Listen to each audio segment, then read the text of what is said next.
It's time now for the Tool Shed, where we talk about home improvement, ownership, and DIY projects. The Tool Shed is brought to you in part by the Glass Doctor of Michiana with 3 locations in South Bend, Goshen, and Elkhart. And by Penny Seeger's Remax Results. Real estate that makes sense. Now here is your host, the king of tools, Warren Seegers. Along with Penny Seegers for that extra curbside appeal. Now sit back and enjoy this week's show.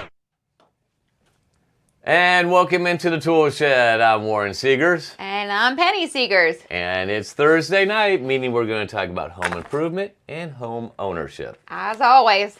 So, I want to say hi to Tracy out there. Thanks for watching again. Who else do we got watching already? Bob Soros, thanks for watching, brother. Anybody on your side? Nope, not yet. I know. And we don't have, we always try to answer questions on the show when you send them to us, but we actually go out to 5 different Facebook pages at one time, and we only have 3 of our portable devices working, 1 the battery not charging. So we'll try and bounce back and forth between them all and try and answer your questions. But tonight we have a pretty interesting topic, and this should be interesting because I got my information and you got your information. And I think that they like complement each other, and he thinks they're exactly the same. And so I guess we'll have to wait and see. So this is going to be like a debate tonight, home improvement. Hopefully it won't get ugly and crazy where we're not talking over each other and I talk over you every week. all the time. Yeah, it's just a natural thing. So, and I promise though, unlike the presidential debate, you will get some information out of our debate tonight. I am like actually out of smacking reach this week, so if I talk over him, I feel a little safe. Oh, man. Hey, Thomas, thanks for watching. Appreciate it, brother. Anyway, let's just get right to it. So I have 20 things that, and I got the titles tonight on the intro, so I win on that part. Oh. So 20 things every homeowner should know how to do, and yours is? Okay, but mine, like I said, I think mine complements yours, because mine are like 10 things that people don't think about that need to be done, and yours, I thought, were 20 things that people need to know how to fix. So I was thinking that your list was going to tell people how to fix them, and my list is telling people the things that they aren't looking for that need to be fixed. Well, you know, it doesn't really matter because you always compliment me. Oh, yeah. What do you want? What would I be without you? What do you want? I already made dinner. It's in the crock pot. I didn't eat yet, though. Okay. Too funny. All right. Anyway, and the first thing on our list, right, on my list, I should say, is how to fix a running toilet. Okay. So there's 2 ways you can do it. If you have, it's actually running, that means your house is haunted, just leave, get out. It's actually a running toilet moving somewhere. I know, stupid dad joke. I apologize for that profusely. Anyway, No, you don't. A running toilet can be a really bad thing. Yeah, it can. It in a can home. cause you like tons of...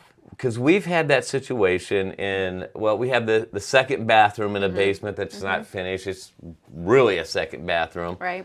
And it gets used quite a bit, but every once in a while, the flush valve assembly gets stuck open a gap, like so much, just that little bit, right? And it ran 1 month during one of our billing cycles, and we had this ginormous I wouldn't say it was ginormous, but it was ginormous in the sense that, like, normally... You noticed it. Yeah, because normally we pay about what? We usually pay about $30, and it was like almost 90. So I mean, that's like it was like a $60 difference. That's huge. I was going to say 30 to 90 is a huge difference. So yeah.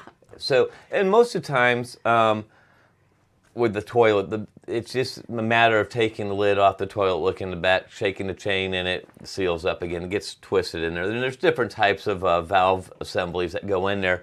But you need to check it because sometimes it could just be you need to clean out the inside of that back tank also because it doesn't get a good seal.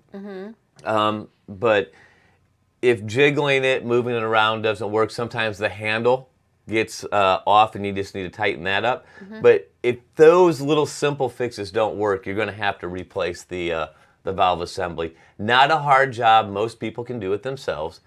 Just read the instructions. So, well, what mine says about toilet tanks is that you want to look and make sure it doesn't have an actual leak, which usually is because of the flapper, but it can also leak out into like onto the floor and beyond the floor, and sometimes you don't notice it right away. You remember our house in Goshen, like that closet and the adjoining bedroom, the carpet used to get damp like all the time, but not enough for us to notice, but just what it enough. was, but it was actually the toilet. It was the beeswax ring underneath. Right. It's so a beeswax ring. If you're not aware of what it is, it's a ring made out of beeswax, and it sets on the floor. Then the toilet sets on it, and then it squishes and it creates a seal. Well, those things go bad over time. Right.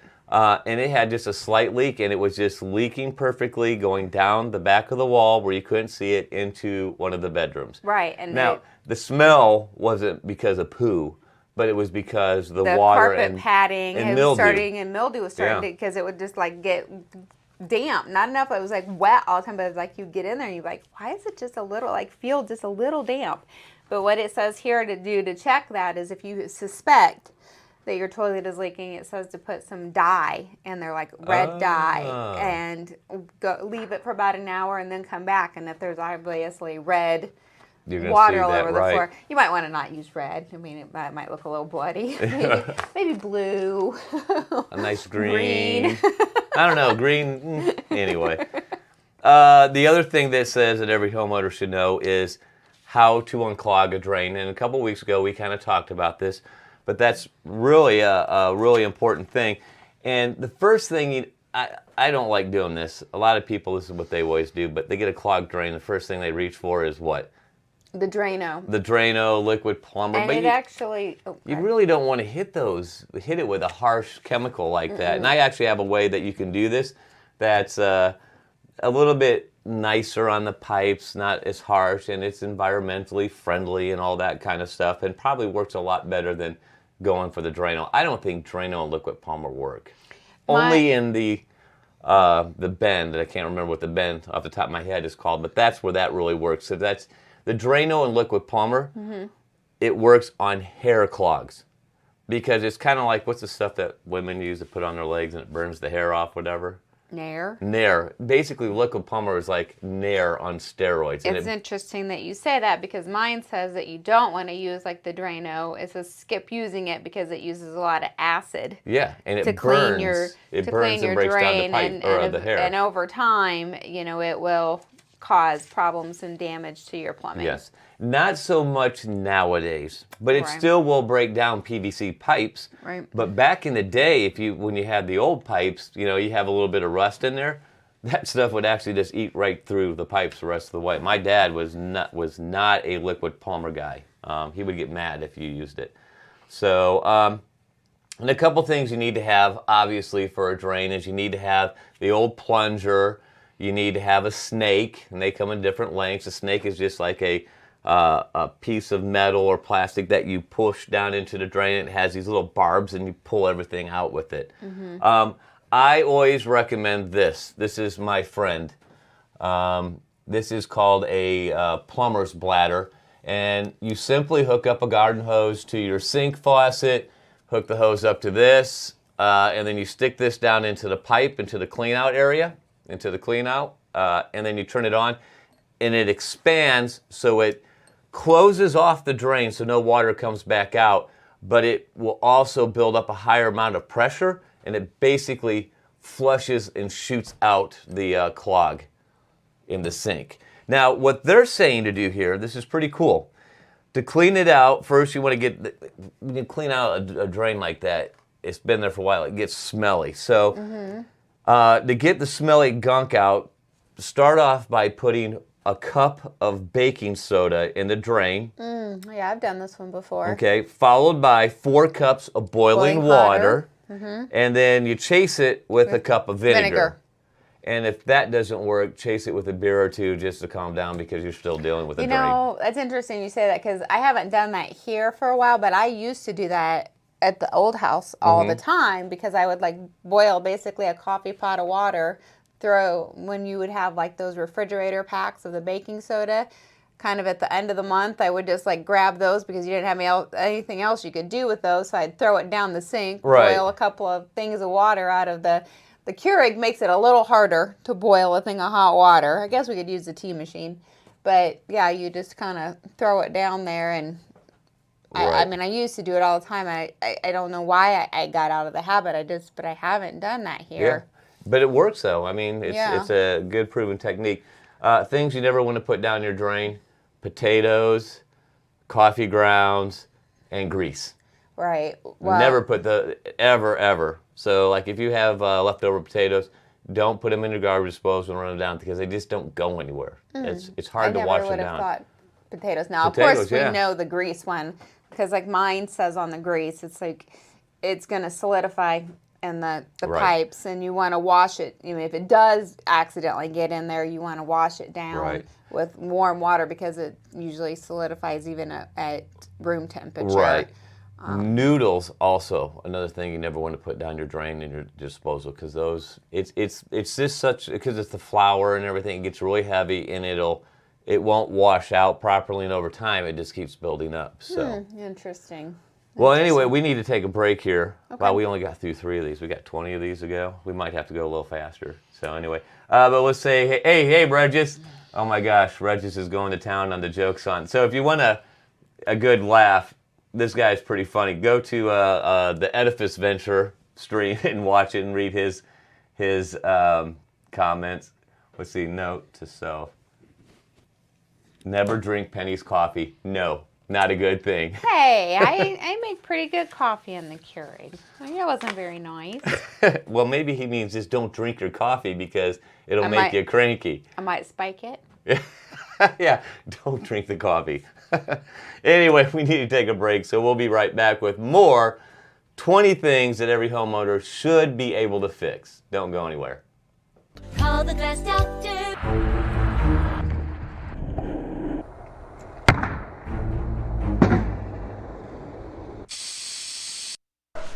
Call the glass doctor, we'll fix your paint. Oh yeah! Hey, did we do that termite inspection? That discount agent said we didn't need to.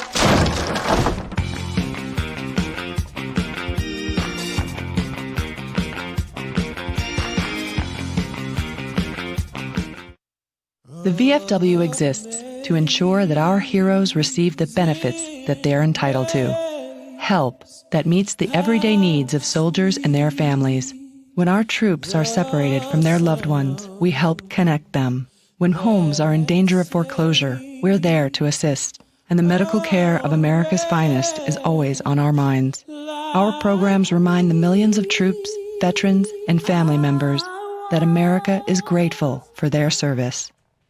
And welcome back into the Tool Shed. I'm Warren, with me, Penny, my wife, and we are talking about things that every homeowner should know how to fix in their home. I want to say hi to Terry, though, first. Thanks for watching. Always appreciate it, Terry. So we left off with unclogging. Actually, I said we went through 3. That was only 2. We're talkers. This is a big one, and this would be Penny's touching point. If you want to make mom mad, mess with the thermostat. And yeah, we won't even go there, but don't mess with the thermostat. Leave it where she has it. I don't care if it is cold in the house. She's not cold. Let it go. But setting your thermostat properly is a big deal. Mm-hmm. And according to the U.S. Department of Energy, they recommend setting your thermostat at 68 degrees in the winter and 78 degrees in the summer. And that will help you save a lot of energy. You know, we don't live in an apartment where our utilities are paid for. We did at one time, and we used to run that thing up high because we weren't paying for it. So it's real easy to do that. Yeah, and then we moved to a house, and we're like, what? Wait, what? Yeah. And then we got the thermostat miser over here kicked in. We got a programmable thermostat, and I was like, no. Yes.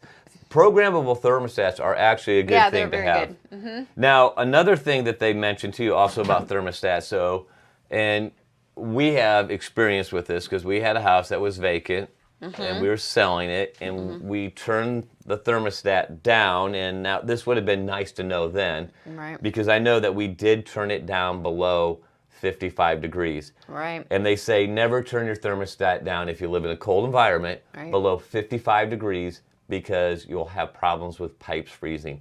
And let me tell you, what a mess that is. Right. Which, I mean, it's not uncommon to turn it down when it's unoccupied, but we just went way too low. We weren't. And I think we ended up with a really, to be fair, that was the week that we had that pipe burst, that we had like negative stupid weather. Right. But I think that's why they say keep it at 55, so when negative stupid comes out of nowhere, it doesn't break. Because we didn't know about it a couple days that water was flowing. Right. We got a call from the water department saying, hey, there's something wrong. are all your faucets on right now? No. Well, you got a lot of water running through your house.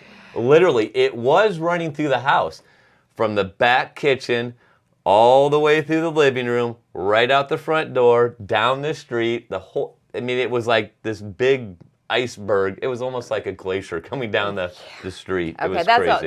That's a story for another time. Maybe we need to cover that when we get closer to winter. So now here's one more thing. In warm, humid climates, don't bump it above 80 degrees, is what they're saying. And now here's something I did not know. We don't have air conditioning. I mean, we have air conditioning, but not like most people with vents we don't and have HVAC. central air. But they say it is important to run your air conditioning periodically, and that will help dehumidify the air. Obviously, colder air, condensation. So, when you run your air conditioning, it will condensate the water that's in the air and take it and move it out safely. Interesting. Yeah. So did you have anything on your list with that one? Oh, well, with air conditioners, are we going with thermostats? I guess I basically have air conditioners. It just says that air conditioners are usually the most overlooked and aren't maintained. And so you want to make sure that you put you check the condensation hose to make sure the water is running freely through there, because if not, that tip that I told you about running your air conditioning periodically to take care of the condensation is going to give you another problem if that hose is clogged, because now you got water coming back. Right, and then it just says that you also want to make sure, obviously, the screen around it doesn't have a bunch of crap in it, because then that's going to bring those pollutants actually into the air, could suck them in and then bring it into the air into the home. Right. So you want to keep that cleaned out. Best way to do that really is to hire an HVAC company that services your stuff twice a year. Especially on I think it's called the heat pump. I'm not an HVAC guy, but the system, the part that goes outside in your house, all those little fins, you got to make sure that that actually is what helps reduce the heat. Well, and here's an interesting one. They can't be clogged, but a lot of times our kids would be outside playing ball and stuff like that. You probably want to put some type of fence around that keeps it from getting dented. I was going to say that, but the fence around it, not for the kids, but for pets. Because ours with the one in the old house was, the dog was peeing on it like all the time. Which over the time, pee has acid, very acidic, and it breaks down those coils in the fins, and that causes all kind of problems. And we actually had to replace that because of it, I think. No, we didn't. We caught it in time. We had to put a fence around it. Right. He was like, if you keep going, rotting. it's gonna go. So that is a good point. You might want to put a fence around it if it's in your backyard so your dog doesn't pee on it. Another big one, this is something you should probably be looking at now, because especially if you're in the northern parts of the state. Regis, you don't have to worry about this where you're at, brother. It's nice and warm down there. Oh no, they get cold snaps. Yeah, freakishly cold snaps. Anyway, and then when they do get them, they're not nice. No. Because they're like, what? Like that time in Florida when they got one and everybody turned on their heat. The night before Christmas, and nobody had power, because it shut down the power grid because everybody overloaded it with heat. Anyway, what's your? That was our first winter down in Florida too. First time we moved from Northern Indiana, think it's going to be nice and warm in Florida. And the first winter we get there, they have this massive freeze down there. Freaky snow. And freezing rain. It was just horrible. So Anyway, one of the things you really need to look at now, because this is the time, is look at your weather stripping in your doors. Because that stuff wears out. Right. It loses. Your door, you should never see light coming through. So what I would recommend is during the day, take a good look at your door on the inside and see if there's sunlight coming out. I would also do the opposite, because sometimes it's weird, but sometimes you can't see it from one side, but you'll see it from the other. Go on the outside of your door and have someone run a flashlight around the edge of the door to see if there's light coming through there. If you see any kind of light coming through, that means that your weather stripping is compacted down. It's just worn out and needs to be replaced. And I have two pieces here. Most doors, your weather stripping looks like this. And the way this works is you can just pull the old weather stripping out of your door, and then this little edge right here goes back into, like there's a little slot, a little channel that holds this, and it holds it through pressure, but it'll be pretty tight.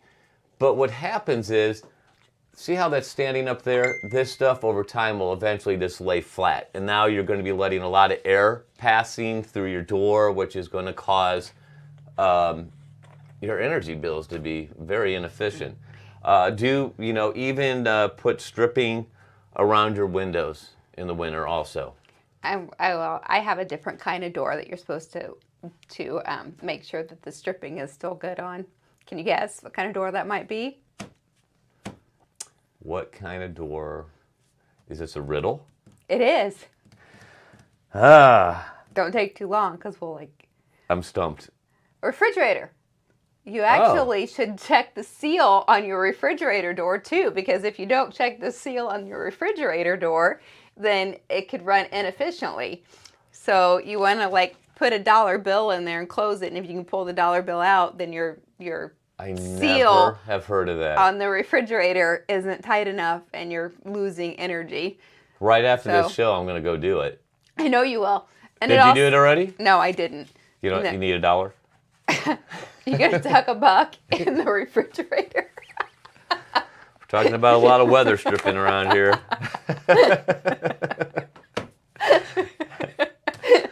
Oh my gosh, stripping in dollar bills with a refrigerator. Where has this show gone? But it told you it's going to be more interesting than the debate. If you really want to be very efficient with the refrigerator, it says keep it full, which is impossible to do with teenage boys in the house. I'm just going to tell you. If you want to have a more efficient refrigerator that doesn't waste a lot of electricity, get your boys to move out, because it's never closed. They're constantly in there grazing. It's never full, and it's always open. So you just anyway. But yeah, a refrigerator door. You should check your stripping on your refrigerator door. That's one that I never. That's a good one. Let's see, what else do we have? Caulking cracks around your house. This we're sliding really fast here. Sorry. I'm not even going to comment on that. Anybody that caught that, that's great. So, you know what? We're getting a signal from the director inside that we're gone over on this segment. He's flashing the light. Flashing the light. So we're going to take a break on that note. We'll be right back, and we will try to get through all 20 of these things that every homeowner must know how to do. Don't go anywhere. Stay with us. We'll be right back on the Tool Shed. Call the glass doctor.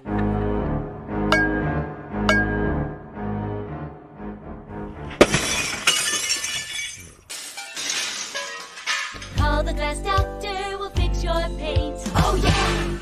Oh, do I have a great house for you guys, flip job.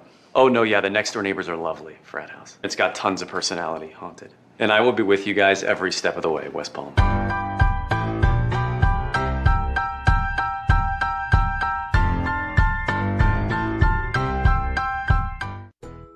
Ethan and Gizmo, best friends since July 7, 2011. Chris and Luna have been best friends for 2 years. Riley and Frankie, have been best friends since 2017. Beth Anther's best friend since 2017. Your next best friend is waiting for you at the Elkhart County Humane Society. For more information on adoption, visit elkharthumanesociety.org. All right, talking about your coffee, Regis had clarified on here that he wasn't saying your coffee was bad. He was referring to, we were talking about don't dump coffee grounds down the Down sink. the drain. He's groveling. Whatever. How would you know how my coffee tastes? Hey, Justin, how are you doing? We appreciate you watching. Who else do we have We have here? Michael. Hey, Michael. Hey, Mike. Thank you. Oh, All the way from Canada. Hey. And just for everybody's information, I was just on their site. He is one of the owners of gardenhouseflags.com, and they always have awesome products. And I was on there, and they got some great fall flags that you might want to look at. That's where we're going to be going with a lot of our festive decoration, because it's just so much easier to get one of those. I want to do not the small flags, that's another, the big flags. I know. We got to get through our list, though. I'm going to keep you on track. Okay, well, that's not going to... Yeah, you've been trying to do that for how many years now? Good luck with that, woman. Oh, I know. All right, so we were talking about... What number are we on? Are we even halfway through? No, we are on 1, 2, 3, 4, 5. This is 5. Oh, my gosh. This could be like a 4-parter. So... You know what? I'm going to skip this one completely, because I guarantee if I say it, it's just, you're going to start laughing and we're going to get way off track. So now I want to know. Caulk cracks and gaps. Okay. We'll talk about that one next time. Yeah, okay, moving on. Turn off, how to turn off a smoke detector. I don't think this is really as big of a deal as they're making it sound, being able to turn off your smoke detectors.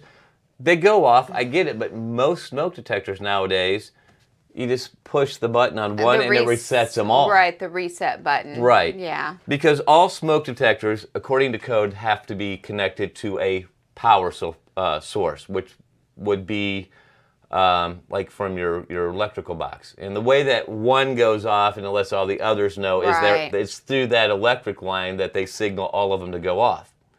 And then they have a backup battery. And this here, they're saying know how to just, turn one off, because you gotta, they say that you have to take the batteries out of every single one, turn off the power. I never had to do that. No, but I think what they're trying to do is preemptive, like if you have like a bad cooking accident. Right. And like the smoke is there forever and you're like waving, going, dang, man, please, just because it continuously sets it off for like 5 minutes. But by the time you go down and turn it off and come back up, then hopefully the smoke's gone. Otherwise, you're getting at least some exercise. Use the exhaust fan. Yeah. That's helpful. Exactly. So I would say let's not talk. We don't need to talk about that one. Right. And one thing that I do want to bring up, every 10 years you should change all of your fire detectors to make sure that they're operational. About that one before. Yeah. Here's a good one. Testing your GFIs. Okay. And I never really thought about this, because when I tested GFI, all I would do is push the button. Hit the reset button. Yeah, hit the reset button. That thing, it trips. Well, here's what they're telling you. That's not good enough, because that doesn't mean that if it's you actually shutting off. So what they say to do is to plug in a small lamp, hit the reset or the test button where it trips. The light should go out, but it's not necessarily so. If it's not working properly, the light may not go out.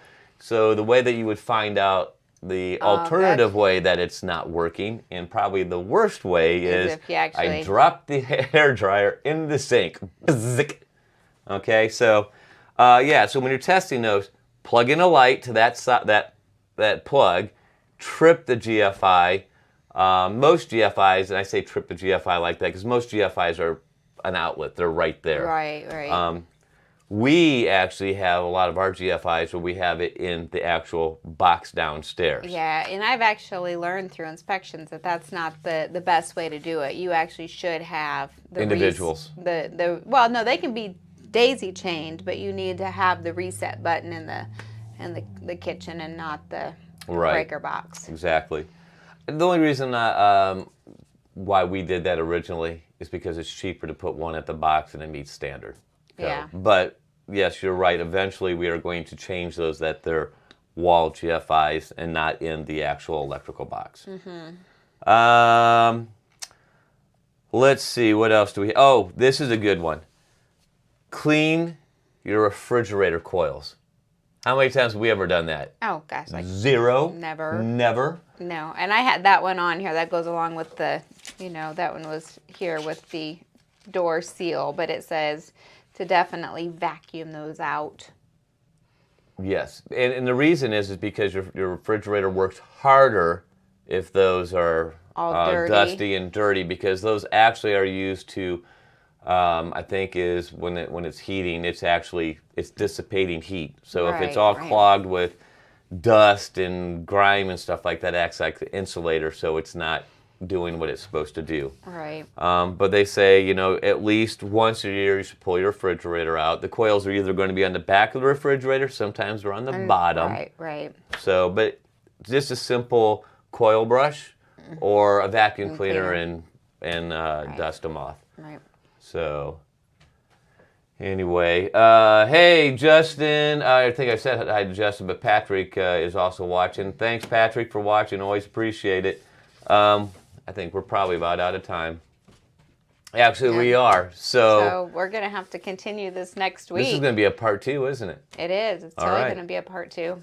So, I'm going to mark it right now. We left off...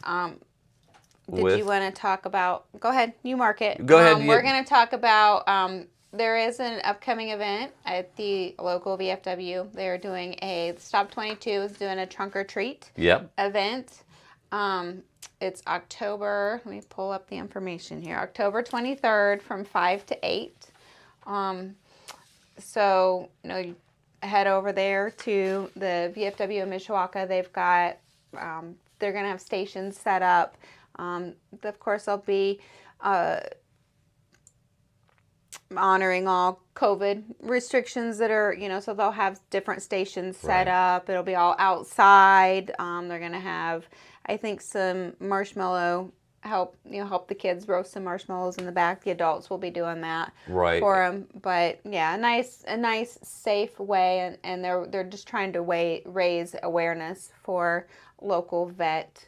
Right, for veteran suicides, because 22 vets a day actually commit suicide. But it's a great awareness, but it's also a great time for the kids also, because, let's face it, the whole COVID thing is messing that up. I would be crushed as a kid if I couldn't go trick-or-treating. So this is a nice way that kids can go out and celebrate Halloween and do a little trick-or-treating in a very safe environment. So take your kids out there, let them have some fun. Anyway, that is our show tonight. So next week we will be back again, just you and I, and we're going to finish off our list of top 20 things every homeowner should know how to do. Yep. Do you have any final words? I don't. I think that, we're going to go check our refrigerator seal. I know. Get the dollar out. We're putting it in the refrigerator. I want to see if it's going to fight me for it. Oh, we're so fun. That's our entertainment for the night. Yeah, when you're married and have kids, it's just not as wild as it used to be. I don't know. That sounds pretty wild to me. We're going to fight our refrigerator for money. All right, well, that is our show. As always, be sure to follow us on Facebook, like us, and subscribe to our YouTube channel. With a keyword search of W. Seegers 2 or Edifice Venture, you should be able to find us. Heck, if you Google Edifice Venture, we're going to pop up all over the place anyway. We're just that popular. Yep, there you go. All right. Have a great one, folks. Until next week, DIY until you die.